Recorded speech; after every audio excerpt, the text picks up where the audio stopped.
Hi, everyone. Welcome back to another episode of the Well Done podcast. Today, we are exploring the intersection of clean beauty and wellness, specifically how skincare choices connect to autoimmune health and toxin overload in the body. And if you've been following this podcast, you've probably noticed this theme come up a lot. And that's because many of us don't realize just how much toxin buildup can impact our health until the symptoms pretty much become too big to ignore. And I'm talking about chronic rashes, bloating, migraines, things we might brush off until they force us to pay attention. Today, my guest is Adriana Green Thompson, the founder of Esteli, which is a clean botanical skincare and body care brand that's deeply rooted in Adriana's personal healing journey. After experiencing a series of debilitating symptoms, Adriana was diagnosed with Hashimoto's disease, which became the catalyst for completely overhauling her approach to beauty and wellness. Adriana, welcome to the show. Thank you, Kat. It's a joy to be here. Let's start at the beginning. You had a pretty big health scare. Can you take us back to that time? What was going on with you and your body, and what did you notice? So that was about 2016. I started to notice having allergic reactions. They didn't make sense to me. It just seemed to be like my body was just on overload. Like it would just react to anything. There was no rhyme or reason to what I was eating. I started developing a cough. I started wheezing, and this was troubling to me or confusing to me because I was actually training for a half marathon at that time. And I was expecting to have, this beautiful beach body at the end of this.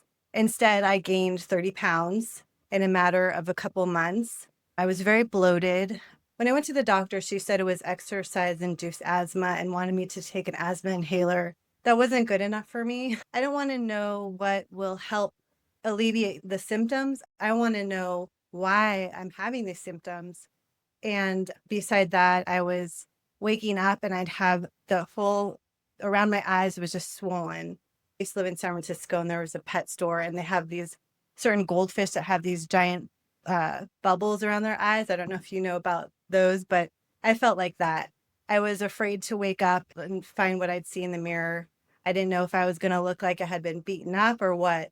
It seemed like every night after dinner, I would eat food and then I'd immediately feel this tickle in my throat and I would just run upstairs and cough and then get rid of my dinner.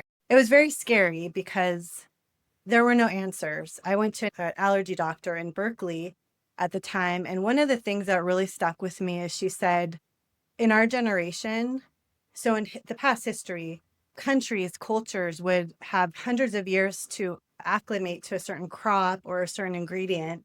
And with us in our lifetime, in our lifetime itself, we're getting new ingredients and our body just doesn't know how to process those ingredients. And it made sense. You look at the back of the ingredients in the grocery stores, even 40 years ago, 30 years ago, and there's all these new chemicals that our bodies haven't ever been exposed to before. So they don't know how to handle it. Overall, I just knew something was wrong. My digestion wasn't working, allergies, wheezing, and I just thought I'm too young to be having wheezing. Like I sound like an old person. And it was just a lot of confusion. So it was mainly food triggers, or did you figure out what exact foods were really doing that? At the time, I heard that gluten was one of the culprits. And I eliminated gluten, which was really hard for me because I've always prided myself on I had friends of different cultures, and I was just so proud of myself for trying everything. And then all of a sudden, I was going into restaurants and being that person that's like, is there gluten in here? That did help. I also did go on, they gave me synthetic hormones, which I'm no longer on, but that did help at the time. The problem with that, though, is the doctor, she gave me the pills, but no other advice on nourishing foods, lifestyle changes. And so that was really a huge journey.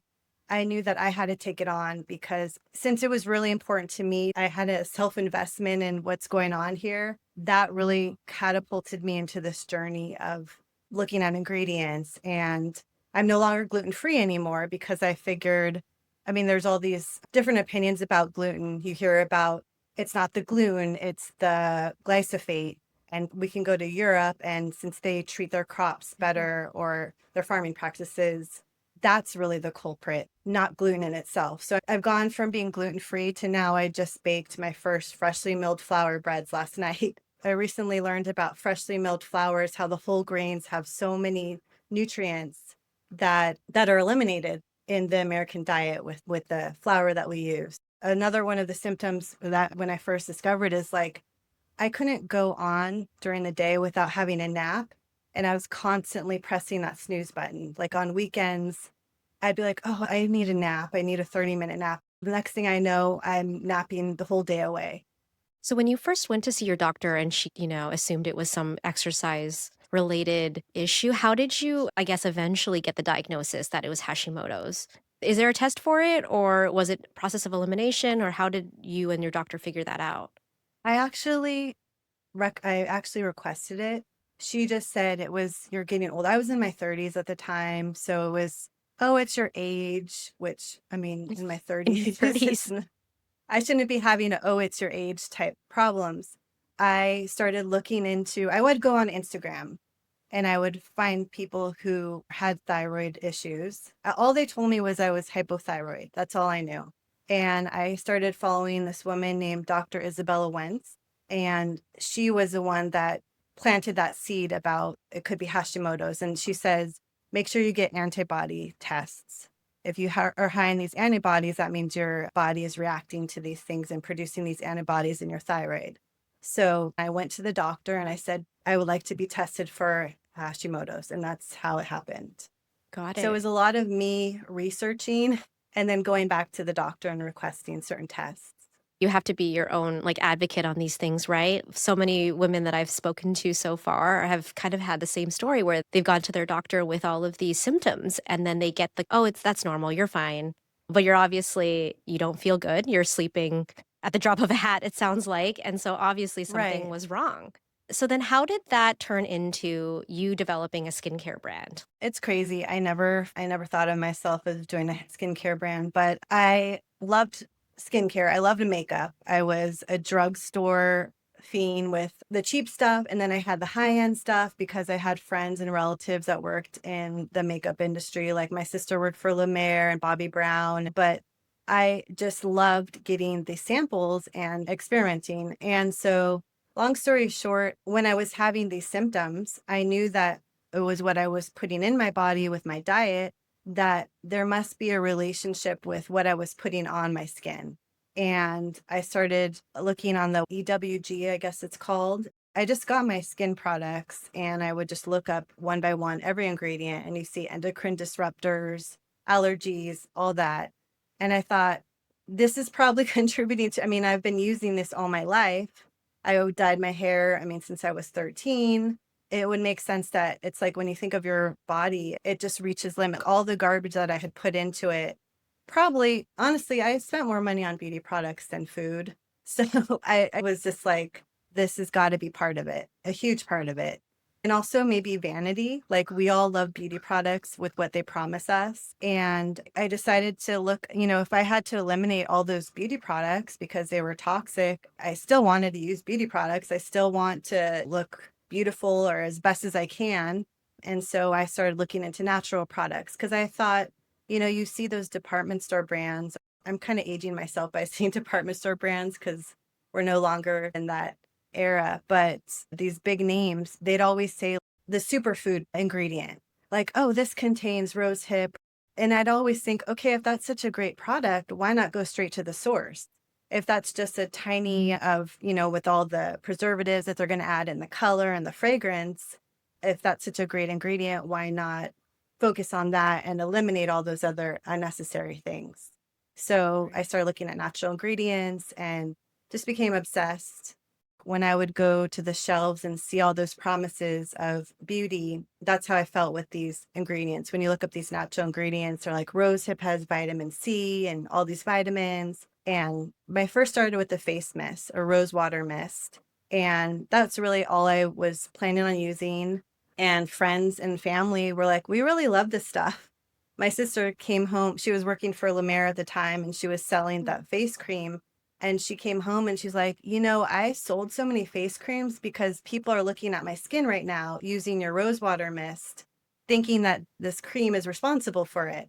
So it all started with a street fair in San Francisco. She had gotten a booth. She's a designer.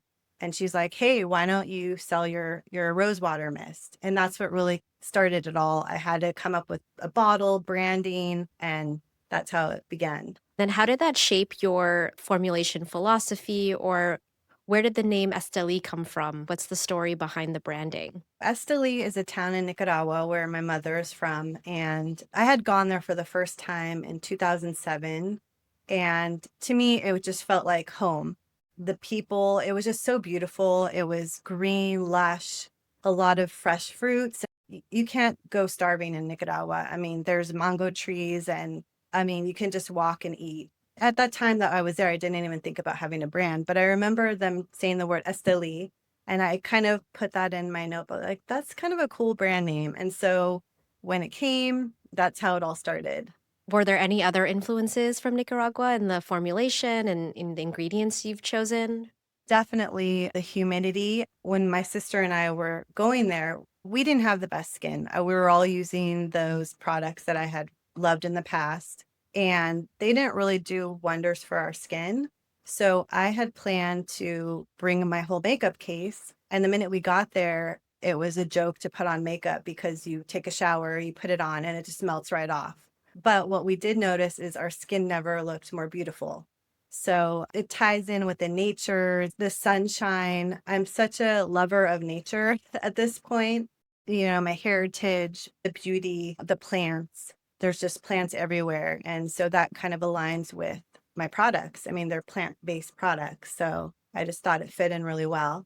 Are there any plant-based ingredients that really excited you from the get-go, or what are some favorites that you currently use in your line? Rose is a huge one, which was the rose water mist. It just made our skin feel so plump and just fresh. And the second one is rosehip, which is the fruit of the rose plant. That's probably my favorite as far as like a carrier oil. I just love how it makes the skin feel. So when I was using other skin products growing up, all the reactions, it just your skin is happier. All the nutrients are bioavailable. I mean, our bodies have been replenished and supported by these plants and herbs for centuries. So our bodies know how to absorb them and be supported by them. So rosehip oil, or is it rosehip? Yeah, rosehip oil, just the plant in general. I use the Mhm. rosehip oil and then the rosehip, the ground rose hips. One of the interesting things is it's full of vitamin C in the fruit, but you don't get the rosehip, the vitamin C coming through in the oil. So Oh, that's one sort of myth. So I do have a vitamin C serum, but I also have other ingredients. I have the THC ascorbate to provide the vitamin C. got it. Is the rose mist still your hero product, or has your line evolved, I guess, since you started? I have three hero products. The face mist, it's Rosa Jamaica, which is rose water, hibiscus, which is sort of nicknamed the Botox plant. It's really great for plumping up the skin. And the face oil, which is Oro Rosa, which is one of the main ingredients is sea buckthorn oil and the rosehip. And the last one is my body oil. It's called Verano, which it's mainly based in it's citrus and palmarosa. Palmarosa is another ingredient that I love that I discovered after starting the business. It's just a beautiful scent that I really wasn't familiar with before. Yeah, I don't think I've heard of that one. And you chose to formulate your own products. Can you elaborate on why you chose to do that? Because you're not the first person that I've spoken with that has decided to basically do all of the chemistry themselves. So, what made you Mhm. go that direction? When I started, I didn't have a lot of capital, but I really wanted to make sure that I was doing it right. I didn't want, I mean, there's so many rules. I didn't want to eliminate these toxic products from my own cabinets and then, you know, haphazardly create things that might damage other people. So it was very important to me that I knew what I was doing. So I enrolled with Formula Botanica, which is a formulation school, and I completed that course and I learned so much. I mean, about dilution. A lot of essential oils are so potent. Another example is with bath salts. I used to use one with lavender, and I kept pouring in the bath salts of this other brand, and then I got rashes. And then I learned, okay, essential oils are they can be toxic at high levels. Hmm. So when you're putting them in a bath and they don't have a carrier oil to buffer your skin, the essential oils are directly contacting your skin. So that's something that I consider. I really wanted to make sure I don't burn anybody. So I enjoy learning about how to make safe products, safe and effective products. Are you still formulating them yourself today, or have you outsourced that? I'm still formulating them myself. As we scale, I would love to hire other, assistants and a team. But it's important to me that it's an in-house venture because I just want to make sure that the ingredients are ones that I carefully select because I know when you do source ingredients, you can look for the same product. Say I'm sourcing honey powder, there's some with other ingredients like maltodextrin or other kind of preservatives. So I try to find the most purest source where I feel that I might lose a bit of that control Right. if I outsource it to a chemist or a manufacturing lab. I really applaud that because I feel like not a lot of people go that route. How do you balance, because plant extracts and plant derived ingredients are a little bit more gentle than some of the synthetics, right? How do you balance that with high performance? One of the things when I started, I was saying all natural, and all of my ingredients are plant based, except for like minerals, salts, and stuff like that, and clays. But I do have one synthetic, the THD ascorbate for the vitamin C, because it's an oil soluble ingredient. So that's the only one, because people were requesting a vitamin C serum, and it's surrounded with natural ingredients, but I do have that because I wanted to be faster results for certain people that have like a lot of hyperpigmentation. So that's the only thing. I don't use fragrances in my products. They're all essential oils, but that is the only one. I just want to make sure that they're not harmful and I make sure that they're at a safe level of use. But I used to use peels and things when I was younger. And as long as you're using things that are supporting yourself, you won't need to have something to quickly get rid of a rash or quickly get rid of peeling skin. So that's sort of my mantra is as long as you're giving the body things that support it rather than harm it, that's really my main focus. And to me, it's, I lean towards the bioavailable natural ingredient. Yeah, it's so interesting you say that because so often we turn to skincare and topical treatments as a way to solve a symptom like a rash or dry skin, but we don't ask ourselves, wait, why are we experiencing that symptom to begin with? And like you, like I've had a similar story just with detoxing myself. And now I actually have the best skin of my life. And I don't need Yeah. the 10-step skincare like I thought I did. Just I think changing that narrative and changing the way people think about skincare, not as it's not the solution, but it's the support. So what is your current skincare routine like today? Like what are the rituals that you do follow? It's very simple. I don't wash my face in the morning. I splash it, put my face oil. I have my mist and then the face oil, and I can go out. And then at night is when I wash it with one of these soaps that I make that I don't have. I had it on my website. People are requesting it, but I've been focusing on my other products. But also the Planta Buff. But it's very simple. It's 3 or 4 steps tops. Clean the face, mist it, and then put the serum and I'm good to go. And then after a shower, I have a magnesium spray called Magnesio and a body oil. And it's very quick and easy and effective. I try to keep it simple. I think the simpler the better. I love makeup, so of course I'm going to use makeup for color and things like that, but I no longer use it for like spot treatment or coverage. So I guess what I really want is, to me, health is beauty. Mhm. So when we put on makeup, we're trying to sort of imitate health. And this is kind of keeping you healthy at the beginning. So you're just using makeup as color versus cover or To to fix. look healthier. Yeah, Yeah. to fix. You're right. Yeah. It's like using makeup to enhance your beauty, the beauty you have versus it being something that you're trying to use to hide something you don't like about yourself. Right. Do you have any I mean, you are very busy, you're a mother, you're a founder. What are some other rituals or wellness routines that you fall back on if, let's say, you've had a long day or you're stressed? I think just accepting it, or I don't know, maybe being kinder to yourself. Like, okay, it's been a rough day. I need to be a kinder person to my children, my husband, my, friends. I think sometimes you just want to call it a day. Yeah. But it's like, if you're having a rough day, let's just end the day today and start fresh tomorrow. Like, recharge yourself. Hmm. just kind of admit it's not going to work right now. I'm aggravated. So I think the biggest thing is just to be aware of what's going on and tell yourself, okay, you can't do this. And just be kind to yourself and just say, hey, Letting it tomorrow's go. another day. Yeah.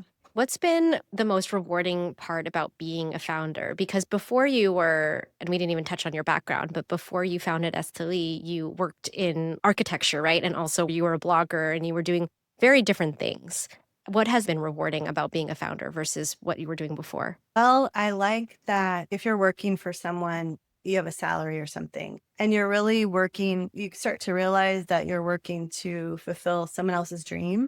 Whereas if it's your own business, when I started, I wasn't married and I didn't have kids. But now I see my children and I'm thinking, not only do I want this business for them to provide for them, but also I want to offer these products so they don't have to go through what I went through. Yeah. One of the hardest things to do that I've noticed is being a self promoter. For example, my sister, she is a designer, and I can go on all day about how great she is with her designs. But when it comes to me, it's hard. It's like same with being a mother. If someone's attacking you, it's a little bit harder. But someone attacked your child, you're just like, Right. so that's a challenge. It's a challenge where, I mean, there's so much passion involved in my products and my line, but the business side, like you can't just be a formulator. You've got to be an email designer and web designer. And so there's those challenges. But overall, I just think it's worth it. Is there any advice that you would give yourself before you started the brand if you were to go back in time? Oh my gosh, I say it all the time is when I didn't have kids, I wish I like what was I doing? Because Yeah. I wish I built this before I had kids. Maybe there's an aspect that they're driving me to do this and maybe you kind of have to organize yourself, but I'm just like I had so much free time that You know what? It's so um funny you say that because I actually feel the same way is that I feel like now after having my girls, I don't know what it is, but I want to do everything. And I don't know why this didn't come to me before they were born. But when you become a mother, though, I think there's also so many things that you learn, and maybe you've applied those to your business in ways that maybe you didn't expect or you don't even realize.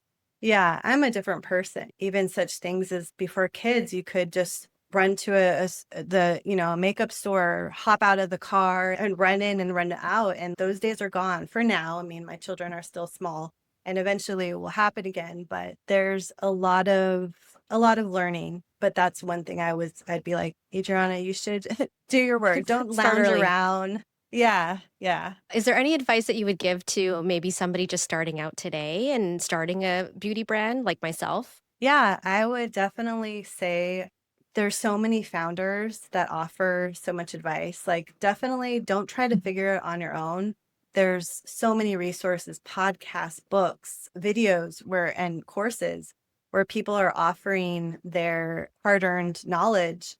They made their mistakes for you. And also network. There's communities that you can join that are all about being an entrepreneur. One things that I notice is in my friend group, it is kind of lonely being an entrepreneur. I didn't have a lot of entrepreneur friends at the time, and you just got to have to seek it out. You got to find people that you admire and you want to be like as far as success and go to them. I was going to mention one of the people that I really respect and does that is Sandra Velasquez. She's a founder of Nopalera and she has a podcast. She has this expression about like, when you get to the top, it's your responsibility to help someone else up. And she does that. There are so many people that are willing to share their journey and Mhm. offer advice, which I think is such a compassionate, kind thing to do to your fellow people. Yeah, when you become an entrepreneur day to day, it's kind of lonely and you have to motivate yourself. So if you don't have people around you telling you